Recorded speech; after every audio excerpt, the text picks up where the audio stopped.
The rain in Seattle didn't wash things clean. It just made the grime slicker. Lucas Bennett pulled the collar of his worn-out utility jacket up against the chill as he stepped off the bus. It was 10:45 p.m. While the rest of the city was tucking itself into warm beds, Lucas was just starting his second life. By day, he was a freelance mechanic, fixing beat-up sedans in people's driveways for cash that immediately evaporated into rent, groceries, and his 6-year-old daughter Maya's school fees. By night, he was a ghost. He walked toward the Obsidian Spire, a 60-story needle of black glass and steel that pierced the rainy skyline. It was the most exclusive residential building in the city. The rent for a studio apartment here cost more than Lucas made in a year. Evening Lucas, the security guard, an older man named Hank, nodded as Lucas swiped his badge at the service entrance. "Hey, Hank. How's the hip? Grinding like a pestle." "You're late." "The rain. Bus broke down 3 blocks back. Had to run." Lucas shook the water from his hair. He didn't mention that he had actually walked the last mile because he didn't have the fare for the transfer. "You're a good man, Lucas. Go on up. The ghosts are waiting." They called the night cleaners ghosts because they weren't supposed to be seen.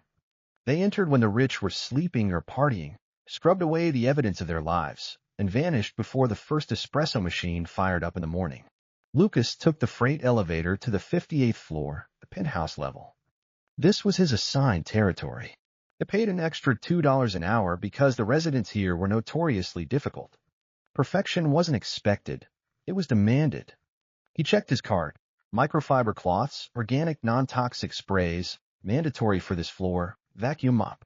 He took a deep breath. He did this for Maya. Every toilet scrubbed was a ballet lesson.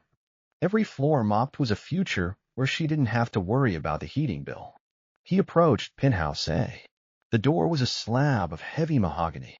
This was the home of Serafina Vance. Everyone knew Serafina Vance. Her face was on billboards, magazines, and the pop-up ads on YouTube. She was the CEO of Aura, a lifestyle and wellness brand valued in the billions. She sold the dream of perfection. Perfect skin, perfect health, perfect balance. She was the ice queen of wellness, famous for her 4 a.m. meditation routines and her ruthlessly efficient boardroom takeovers. But Lucas knew a different version of Serafina Vance. He keyed in the code. The door hissed open. The apartment was freezing. It always was. The thermostat was set to a sterile 64 degrees. The air smelled of expensive nothingness, filtered, scrubbed, and devoid of life. It was a showroom of white marble, chrome, and floor-to-ceiling windows that looked down on the city like a judge's bench. Lucas moved with practiced silence. Kitchen first. The counter was empty, save for a single crystal glass with a smudge of lipstick on the rim. Deep red. Merlot. He picked it up to wash it and noticed the trembling pattern of the lipstick stain. It wasn't a clean press. It was smeared, as if the person drinking had been shaking violently. He frowned. This was the 3rd time this week. He moved to the living room. The white leather sofa was pristine, but the throw pillow was dented, as if someone had been clutching it for dear life. On the glass coffee table, sitting squarely in the center, was a bottle of high-end sleeping pills. Closed. Next to it, a bottle of herbal detox water. Open. It was the image of control. But Lucas had an eye for broken things. He fixed cars, after all. He knew that when an engine knocked, it didn't matter how shiny the paint was. He worked his way toward the hallway. The master bedroom door was closed, as usual. The instructions were clear. Never enter the master bedroom if the door is shut. Leave fresh towels outside. He placed the folded Egyptian cotton towels on the small table by the door. Cough. It was a wet, hacking sound. Deep in the chest. Lucas froze. He had heard that sound before. His father had worked in the coal mines of West Virginia. That wasn't a wellness guru clearing her throat. That was the sound of lungs fighting a losing battle. Cough. Gasp. Cough. It went on for a full minute. A desperate, rattling noise that echoed through the heavy door. Lucas stood there, his hand hovering over his cleaning cart. The rule was simple, invisible. He was a ghost. Ghosts don't ask questions. Ghosts don't care if the billionaire inside is hacking up alone. He gripped the handle of his cart, his knuckles turning white. He thought of Maya sleeping at Mrs. Gable's house downstairs. He couldn't afford to lose this job. He turned away.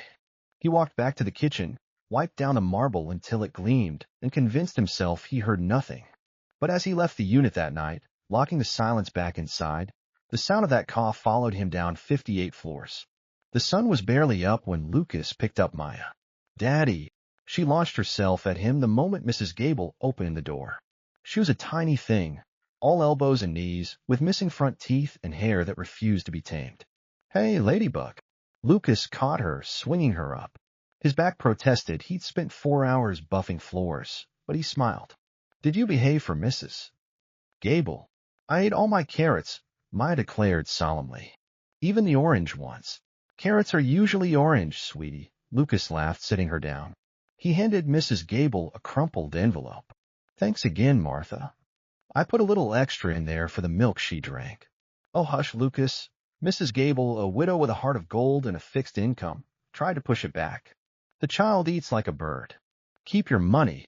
Take it." Lucas pressed it into her hand gently. "Please." "I want to." Pride was the only luxury Lucas allowed himself. He wouldn't be a charity case. They walked to the elementary school. It was a 20-minute walk because the car, a 2008 Honda Civic, needed a new alternator, and Lucas was waiting for a junkyard part to come in. "Daddy, is the heater fixed?" Maya asked, blowing a puff of white air. "Almost, Lucas lit. Tonight we'll build a blanket fort. The big one. With the couch cushions. The super fortress." Maya's eyes went wide. The super fortress. Level 10 security. He dropped her off at the gate, watching until she disappeared inside the brick building. His smile faded the moment she was gone. He pulled out his phone. Bank balance, $42.18. Rent was due in 3 days. He was short $300. He had a gig fixing a transmission at 10 a.m., which would bring in $200. He needed one more job. Just one more. He looked at the obsidian spire towering in the distance. He remembered the cough. There was a rumor among the cleaning staff. The Vance bonus. If you could last 6 months cleaning Serafina Vance's penthouse without getting fired, you got a $1,000 bonus. No one had ever made it past month 3. She fired people for leaving water spots on the faucet. Lucas was at month 2, week 3. He just had to keep his head down. He just had to be invisible. 3 nights later, the routine broke. Lucas swiped into Penthouse A at 11:15 p.m. The apartment was usually empty or silent at this hour. Serafina was supposedly a disciplined sleeper, in bed by 10 p.m. to maximize her circadian rhythms. But tonight the lights were blazing. Lucas hesitated in the foyer. Should he leave? The protocol was to clean regardless, unless a Do Not Disturb sign was up. There was no sign. He stepped into the living room and stopped dead. Serafina Vance was there. But she didn't look like the woman on the billboards. She was wearing a silk robe that hung loosely off her frame. Her famous blonde hair, usually sleek and polished, was a tangled mess. She was pacing the room, barefoot, clutching a glass of wine in one hand and a lit cigarette in the other. A cigarette. The woman who built an empire telling people to purify their bodies was chain-smoking in her hermetically sealed living room. She spun around when she heard him. Her eyes were wild, red-rimmed and terrified. "Who are you?" she snapped, her voice raspy. "How did you get in?" "Though the cleaning service, ma'am," Lucas said, keeping his voice low and calm, holding up his badge. "It's 11:15. I can come back." "No." She took a step back, swaying slightly. She looked drunk. Or high. Or both. "You see me. You see this." She gestured frantically with the cigarette, ash falling onto the pristine white rug. "I don't see anything, ma'am," Lucas said, averting his eyes. "I'm just here to empty the bins." "Liar." She laughed, a brittle sound that turned into a hacking cough. She bent over, wheezing, clutching her chest. It was the same sound he'd heard through the door. It sounded like her lungs were filled with broken glass. She stumbled, her knee hitting the glass coffee table. The wine glass shattered. Red liquid sprayed across the white carpet like a crime scene. "Oh, God," she whispered, looking at the stain. "Oh, God, it won't come out.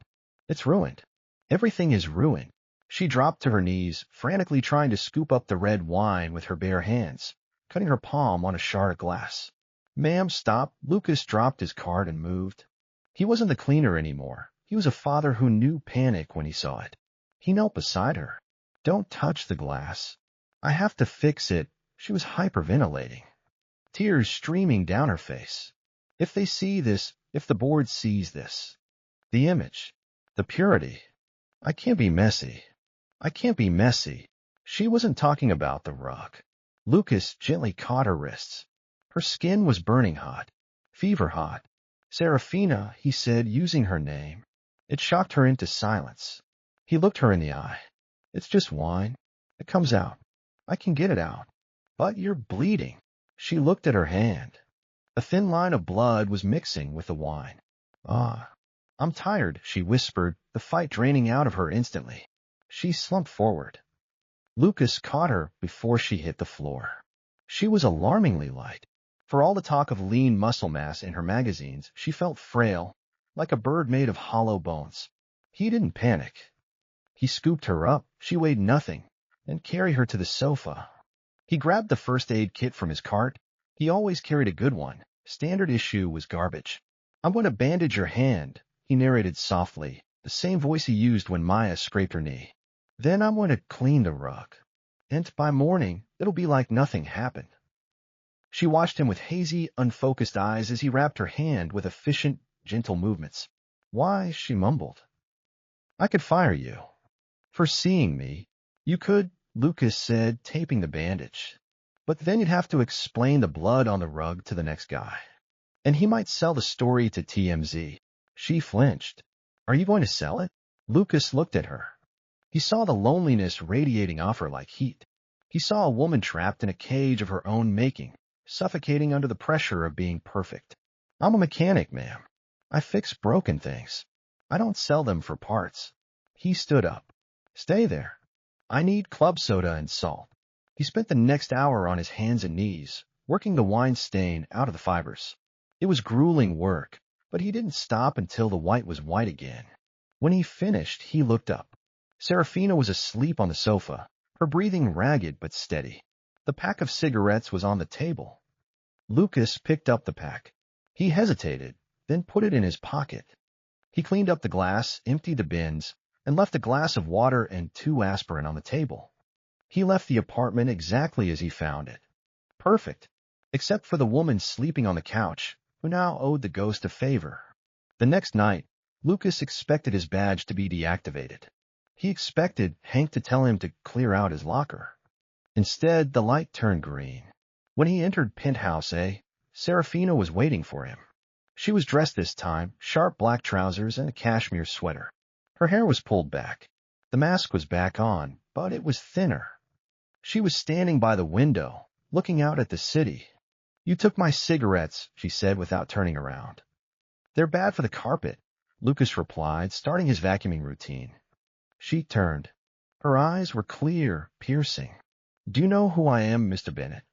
I looked you up. Lucas Bennett. Single father. That's former head mechanic at a luxury dealership until you were laid off during the merger. You did your homework. Lucas kept cleaning. He wasn't going to be intimidated. He had faced debt collectors scarier than her. I have a proposition. Lucas turned off the vacuum. I'm not selling drugs for you. And I'm not killing anyone. A flicker of a smile crossed her face. I need an assistant. A night manager. Someone to handle the things I can't let the public see. You mean a babysitter, Lucas said bluntly. I mean an accountability partner, she corrected, her voice tightening. I am launching the Vance Vitality line next month. The biggest launch of my career. The investors are watching my every move. If they smell weakness, if they smell smoke, the stock tanks. I lose everything. She took a step closer. The desperation was back. I can't stop. I've tried. The anxiety, it eats me alive. The smoking, the pills, they're the only way I can turn my brain off. But I'm spiraling. I need someone here at night. Someone who isn't on the payroll of the board. Someone who needs the money enough to be discreet, but is decent enough not to destroy me. And you think that's me? You cleaned the rug, she said simply. You didn't take a photo. You just cleaned the rug. I have a daughter, Lucas said. I can't be involved in anything illegal. And I can't stay past 4 a.m. I have to get her to school. I'll triple your salary, Serafina said. Cash, under the table, or official, however you want it. And I'll pay off the lien on your car. Lucas felt his heart hammer. Triple salary. That was freedom. That was a tutor for Maya. That was a heating system that worked. What do I have to do? Stop me, she said. When I reach for the bottle. When I reach for the pack. Stop me. Talk me down. Distract me. Just get me through the night until the launch. Lucas looked at this powerful, wealthy woman, realizing she was poorer than he was in the ways that mattered. She had no one. I'm not a therapist, Ms. Vance. I have 5 therapists. They tell me to breathe. I need someone to slap the cigarette out of my hand. Okay, Lucas said, but we do it my way. No more wine in the house. No more pills except what the doctor actually prescribed. And you eat actual food. Not that green sludge in the fridge. Serafina looked stunned. No one gave her orders. Fine, she whispered. The first week was hell. Serafina Vance withdrawing from nicotine and sedatives was a force of nature. She threw tantrums. She threw vases. Lucas caught 2 of them. She screamed at him, calling him a janitor, a nobody, a parasite. Lucas took it with the patience of a stone. Yell all you want, he'd say, calmly sweeping up the debris. But you're not smoking. He learned her triggers. The silence terrified her. She needed noise, but not chaotic noise. So he started talking. He talked about Maya. He talked about the complexities of a carburetor. He talked about the time he tried to bake a souffle and set the oven on fire. One night at 3 a.m., she was curled up on the rug, shaking with cravings. Tell me about the fortress, she mumbled, eyes squeezed shut. What? The fortress? You mentioned a fortress. Oh. The super fortress? Lucas smiled, sitting on the floor nearby, close enough to be present, far enough to be respectful. We used all the cushions. I used duct tape to secure the roof, which was a mistake, by the way, ripped the fabric. We watched movies inside with a flashlight. Sounds nice, she whispered. My father sent me to boarding school when I was 6. He said he was building an empire for me. I never saw him. Empire's a cold place to live, Lucas noted. It's lonely, she admitted. It's so loud, but it's so lonely. Well, Lucas said, standing up and reaching a hand down. You're not alone tonight. Come on. I made grilled cheese. Real cheese. Don't tell your nutritionist. She took his hand. Her grip was stronger than before. As the weeks passed, the dynamic shifted. Lucas wasn't just the guard dog. He became the anchor. He brought warmth into the sterile penthouse. He fixed the squeaky hinge on the balcony door that had driven her crazy for years. He brought in a warm lamp from a thrift store because the overhead lights were too clinical. And Serafina started to change. The gray pallor left her skin. The cough subsided. She gained a few pounds, looking less like a runway model and more like a human being. One rainy Tuesday, Lucas arrived to find her struggling with a tie on a dress. She was going to a pre-launch gala. I can't do it, she said, her hand shaking. The zipper is stuck. I want to be late. The panic is coming back, Lucas. I can feel it. Breathe, Lucas said. Turn around. He stepped in close.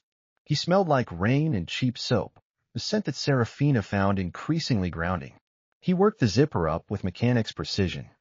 His rough fingers brushed her spine, and she shivered. Not from cold. You look. Lucas paused, catching her eyes in the mirror. She wore a silver gown that made her look like starlight. You look capable. Capable. She laughed, a genuine sound. Not beautiful. Beautiful is easy for you, Lucas said honestly. Capable is what you need to be tonight. She turned to face him. They were inches apart. The class divide, the millionaire and the janitor, felt very thin in that moment. Thank you, Lucas, she said softly. She reached out, straightening his collar. It was an intimate gesture, domestic and strange. I wish you could come with me. I feel safer when you're nearby. I'll be here when you get back, he promised. With a grilled cheese. The Vance Vitality launch was a massive success. The stock soared. Serafina was hailed as a visionary. But success brings sharks. Sterling Thorne, a rival investor, and a man who had been trying to hostile take over her company for years smelled blood. He had hired a private investigator. He couldn't find dirt on the company, so he looked for dirt on the CEO. He found Lucas. Lucas was cleaning the windows on the balcony when the doorbell rang. It wasn't the intercom, it was the door. Serafina was out. Lucas opened it, expecting a delivery. It was Sterling Thorne, flanked by 2 lawyers. Mr. Bennett, Thorne smiled, the shark showing its teeth. The hell? Or is it the lover? I'm the cleaning staff, Lucas said, blocking the doorway. Ms. Vance isn't home. We know. We're here for you. Thorne pushed past him. We have photos, Lucas. You entering at 11 p.m., leaving at 4 a.m. every night. We have records of the cash payments. I work here, Lucas said, his heart pounding. We have a narrative, Thorne corrected. The unstable, addicted CEO and her secret lover, a debt-ridden janitor who supplies her with, what? Drugs? We know about the pharmacy visits. I was picking up her heart medication. Lucas shouted. Does the public know she has a heart condition? No. They think she's perfect. If we release this story, the junkie CEO and the janitor, her stock crashes. I buy the company for pennies. Thorne leaned in. Or you sign this statement saying she sexually harassed you. You say she forced you into this. We pay you $500,000. You walk away. You clear your debts. You secure your daughter's future. Lucas looked at the check Thorne held out. $500,000. He thought of Maya. He thought of the leaking roof in their apartment. He thought of the fear of never having enough. Then he thought of Serafina. He thought of the grilled cheese. He thought of her crying on the rug, terrified of being seen. She had trusted him when she trusted no one else. Get out, Lucas said. Thorne blinked. Excuse me. Get out. Lucas stepped forward, his mechanic's build looming over the suit-wearing vulture. I'm not signing anything. And if you publish lies, I will go to every news station and tell them the truth. That she's sober. That she's working harder than anyone. And that you tried to bribe a single dad to frame a woman because you're too incompetent to beat her in the market. Thorne sneered. You're a fool, Bennett. You're going to lose everything. I've been poor my whole life, Lucas said. I know how to survive it. Do you? He shoved Thorne out the door and slammed it. Then he slumped against the wood, his legs shaking. He had just thrown away $500,000. He pulled out his phone. He had to warn her. Thorne didn't wait. He leaked the photos to a tabloid within the hour. Scandal at the Spire, CEO's secret late-night visitor. The article implied everything Thorne had threatened: drugs, an affair, instability. Serafina's phone blew up. The board called an emergency meeting for the next morning. They were going to oust her. She rushed home, pale and trembling. She found Lucas sitting on her couch, watching the news. You have to leave, she said, tears streaming. They're outside. The paparazzi. If they see you. They already know who I am, Lucas said calmly. Serafina, listen. Thorne came here. What? He offered me money to say you harassed me. To say I was your dealer. Serafina froze. And I told him to go to hell. She stared at him, unable to comprehend. Why? You need the money. You could have. I don't sell people. Lucas repeated his line from the first night. Especially not my friends. Friends, she tested the word. It sounded foreign. The board meeting is tomorrow? Lucas asked. Yes. They're going to fire me. My morality clause, the appearance of impropriety. She began to hyperventilate. She reached for her purse, old habits. She wanted a cigarette. Lucas intercepted her hand. He held it tight. No, you're not going to hide. You're going to fight. How? I can't deny you were here. Don't deny it, Lucas said. Own it. But tell the truth. Not the spin. The truth. The truth is I'm a mess, she cried. The truth is I'm a fraud. No, Lucas said firmly. The truth is you were sick. And you asked for help. And you got better. That's not weakness, Serafina. That's the most inspiring thing you could possibly sell. He looked at her with an intensity that burned through her panic. Let me come with you. To the board meeting. To the lion's den. Let them see who I am. Let them see I'm not a dealer or a gigolo. I'm a janitor. I'm a dad. And I'm the guy who helped you save your life. The boardroom was a sharp tank of mahogany and suits. 12 men and women sat around the table, staring at Serafina with cold judgment. Thorne was there, smirking. Serafina, the chairman began. In light of the recent allegations, I brought a witness, Serafina said, her voice shaking slightly, then steadying. She opened the door. Lucas walked in. He wasn't wearing a suit. He couldn't afford a good one, and a cheap one would look worse. He wore his cleanest work shirt, pressed and dark jeans. He held his head high. The room went silent. The contrast was jarring. The rough-handed worker in the sanctum of billions. This is Lucas Bennett, Serafina said, standing beside him. She didn't hide him. She stood shoulder to shoulder with him. He is my cleaner. And my friend. This is highly irregular, Thorne scoffed. We don't need to hear from the help. You listened to him when you tried to bribe him yesterday. Serafina shot back. Thorne's smile faltered. Lucas placed his hands on the table.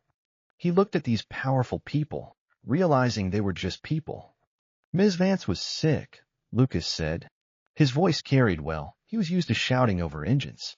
Stress. Anxiety. It happens to the best mechanics, and it happens to CEOs. She didn't want you to lose money, so she tried to handle it alone. It didn't work. So she hired me to help her get healthy. She hired a janitor for health advice. A board member sneered. She hired someone who would tell her the truth, Lucas said. I watched her detox. I watched her fight through withdrawals that would break any of you. She didn't sleep for 3 days so she could perfect the launch strategy for Vitality. She poured every ounce of herself into this company. And yeah, maybe she needed help remembering to eat dinner. Maybe she needed a friend. Is that a crime? Or is that what being human looks like? He looked at Thorne. This man offered me $500,000 to lie about her. I turned it down, because I know her character. Do you know his? The room shifted. The narrative was changing. It wasn't a scandal. It was a story of resilience. Serafina stepped forward. I'm not perfect. I never was. But I am sober. I am healthy. And I am stronger than I have ever been because I stopped hiding. If you want a CEO who lies to protect her image, fire me. Keep Thorne. But if you want a CEO who fights for this company like her life depends on it, then I'm staying. Silence stretched. Then the chairman, a gruff man who had built the company with Serafina's father, nodded. Thorne, he said. Did you offer a bribe? Thorne sputtered. I was merely testing his credibility. Get out, the chairman said. Thorne was escorted out by security. The board voted unanimously to keep Serafina. When they walked out of the building, the paparazzi were swarming. Serafina stopped on the steps. She grabbed Lucas's hand. In front of the cameras. Is it true? A reporter yelled. Who is he? He's the man who saved me, Serafina said into the microphones. And he's a hell of a mechanic, if anyone needs a tune-up. She smiled at him. It was the first time he had seen her smile in public, a real smile, not a media smile. That evening, Lucas went back to the penthouse. Not to clean. Serafina had ordered pizza. Greasy, carb-loaded pizza. Maya was there. Wow. Maya spun around in the living room. It's like a spaceship. It is, Serafina laughed, sitting on the floor with her. She looked at Lucas. So, about that bonus. I don't need a bonus, Lucas said. I kept my job. That's enough. Don't be an idiot, Serafina rolled her eyes. She slid an envelope across the table. Lucas opened it. It wasn't a check. It was a deed.